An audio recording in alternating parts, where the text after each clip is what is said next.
Right, మనతో పాటు శ్రీధర్ దేశపాండే గారు ఉన్నారు, మాట్లాడే ప్రయత్నం చేద్దాం. సార్ నమస్తే. సార్ నమస్తే. ఎట్లా చూస్తారు సార్ నిన్న చేసినటువంటి తేజస్వి సూర్య వ్యాఖ్యల్ని? దుర్మార్గమైన వ్యాఖ్యగా మనం భావించాల్సి ఉంటుంది. నిజానికి ఇటువంటి దుర్మార్గపూరితమైన వ్యాఖ్యలు గత 2-3 సంవత్సరాలుగా మనకు వినపడుతూనే ఉన్నాయి. ఇటీవలనే ఆయన కంటే ముందు సిఆర్ పాటిల్ గారు, జలశక్తి మంత్రి సిఆర్ పాటిల్ గారు కూడా కాళేశ్వరం మీద ఒక ప్రశ్నకు జవాబిస్తూ 1,00,000 కోట్లు నీళ్ళలో కొట్టుకపోయినాయని చెప్పి మాట్లాడతాడండి ఆయన. అది ఎంత అబద్ధం. ఇప్పుడు మనకు కాళేశ్వరం ప్రాజెక్టులో ఉండేటువంటి వందలాది కాంపోనెంట్స్ మన కళ్ళ ముందు కనబడుతున్నాయి కదా. 1,00,000 కోట్లు గంగలో కలిసిపోతే, నీళ్ళలో కొట్టుకుపోతే మరి కనబడుతున్న ఆస్తులన్నీ ఏ పైసలతో కట్టినట్టు? ఆయన అట్లా మాట్లాడుతుంటే మన తెలంగాణ నుంచి ఎన్నికైనటువంటి బీజేపీ సభ్యులు కానీ అటు కాంగ్రెస్ సభ్యులు కానీ ఎవ్వరు కూడా నోరు మెదపలేదు, ఆయన ప్రశ్నించే ప్రయత్నం చేయలేదు. కేవలం ఒక్క సురేష్ రెడ్డి గారు మాత్రమే రాజ్యసభలో జరిగిన ఇన్సిడెంట్ కాబట్టి రాజ్యసభలో ఆయన లేచి ఆయన తెలంగాణ వాయిస్గా దాన్ని ప్రతిఘటించే ప్రయత్నం చేశాడు. అక్కడి నుంచి మొదలు పెడితే అంతకుముందు కూడా చాలాసార్లు మోడీ గారు కూడా మాట్లాడారు.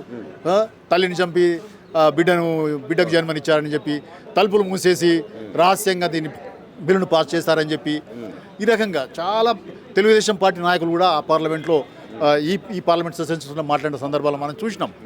సో ఇటువంటి ఒక దాడి అనేది తెలంగాణ అస్తిత్వం మీద మళ్ళీ మొదలైంది. అంటే గత 10 సంవత్సరాలుగా ఇటువంటి దాడి కొంచెం సమస్యపోయి ఉన్నప్పటికీ గత 2 ఏళ్లుగా మనం ఉధృతంగా ఇవి చూస్తున్నాం.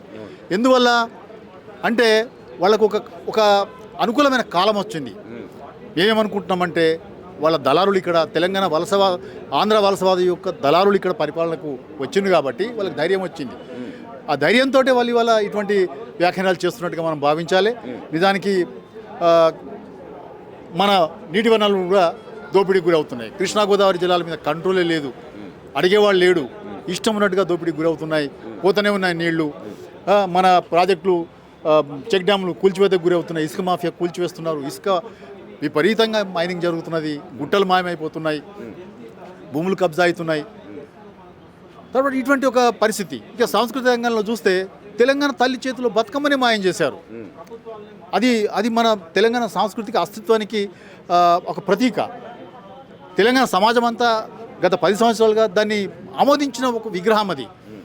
దాన్ని మార్చి ఒక పేద తల్లిలాగా మార్చి వడ్డాణం తీసేసి కిరీటం తీసేసి, సరే అవన్నీ ఒక ఎత్తు, కానీ చేతుల నుంచి బతుకమ్మని తీసేయడం తెలంగాణ సమాజం అంగీకరించే విషయం కాదు. అది అంటే తేజస్వి సూర్య వ్యాఖ్యల మీద అక్కడ ఉన్నటువంటి బీజేపీ ఎంపీలు ఎవరు మాట్లాడకపోగా తెలంగాణలో ఉన్నటువంటి బీజేపీ అగ్రనాయకత్వం మొత్తం కూడా దాన్ని కొంత సమర్థించే ప్రయత్నం, కవర్ చేసే ప్రయత్నం చేస్తున్నారు. ఏం చెప్తారు?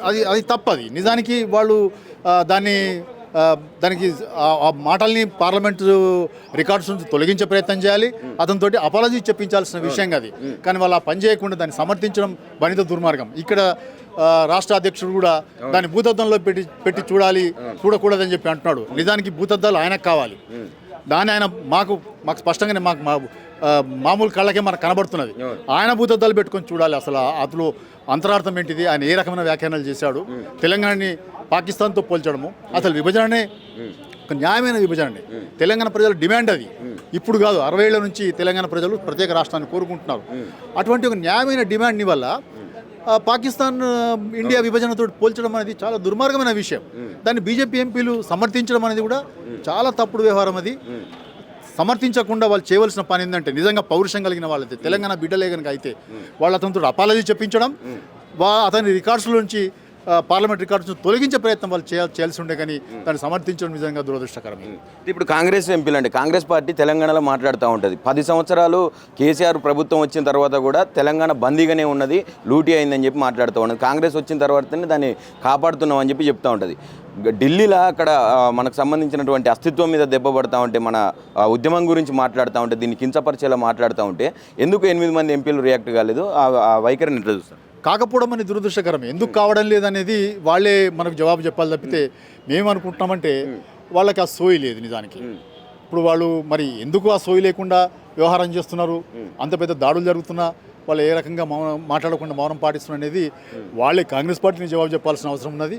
కానీ దీనివల్ల మనకు స్పష్టమవుతున్నది ఏంటంటే, పార్లమెంట్లో తెలంగాణ వాయిస్ అనేది ఒకటి ఉండాలి.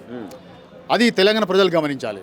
తెలంగాణ వాయిస్ లేని పార్లమెంట్ సభ్యులను మనం అక్కడ పంపిస్తే కనుక మనకు అక్కడ మన మన మన అస్తిత్వానికి ప్రమాదకరంగా పరిణమించే అటువంటి భావజాలని వాళ్ళు మాట్లాడుతుంటే దాన్ని ఖండించే వాళ్ళు లేకపోవడం అనేది మన దురదృష్టకరం, మన ప్రజల దురదృష్టకరం. అది 16 మందిని గెలిపించిన మాట, గెలిపించిన తర్వాత కూడా ఆ దాడులను వాళ్ళు నిరోధించలేకపోవడము, దాడులను కనీసం ఖండించలేకపోవడం అనేది మన దురదృష్టం. అది ఫైనల్గా తెలంగాణ అస్తిత్వ వేదిక ఎట్లా స్టాండ్ తీసుకోబోతా ఉన్నది, రాను ఇంకా జరిగే పరిణామాల మీద కూడా ఎట్లా స్టాండ్ తీసుకోబోతాం? తప్పనిసరిగా గత 3-4 నెలలుగా ఈ విషయం మీద మేము చాలా మేధోమథనం చేస్తూ వస్తున్నాం. తెలంగాణలో గత 10 సంవత్సరాలుగా ఉద్యమంలో పాల్గొన్న ఉద్యమకారులతోటే ఈ అస్తిత్వ వేదిక ఏర్పాటు అవుతున్నది. తెలంగాణ అస్తిత్వానికి సంబంధించిన సమస్త అంశాలు మేము మా అవగాహన పత్రంలో రాసుకున్నాం. తెలంగాణ ప్రయోజనాలు, తెలంగాణ ప్రజా ప్రయోజనాలు, తెలంగాణ ప్రజలకు వ్యతిరేకంగా తెలంగాణకు వ్యతిరేకంగా ఉండే పబ్లిక్ పాలసీస్ కూడా మేము సమీక్ష చేస్తాం, వాటిని కూడా విమర్శకు పెడతాం. తప్పనిసరిగా తెలంగాణ మాకు ఒక లక్ష్యం, మాకు ఎటువంటి రాజకీయ లక్ష్యాలు లేవు. రాజకీయాలకు అతీతంగా ప్రభుత్వ పాలసీలను తప్పనిసరిగా, ప్రజా వ్యతిరేక పాలసీలను తప్పనిసరిగా విమర్శకు పెడతాం భవిష్యత్తులో.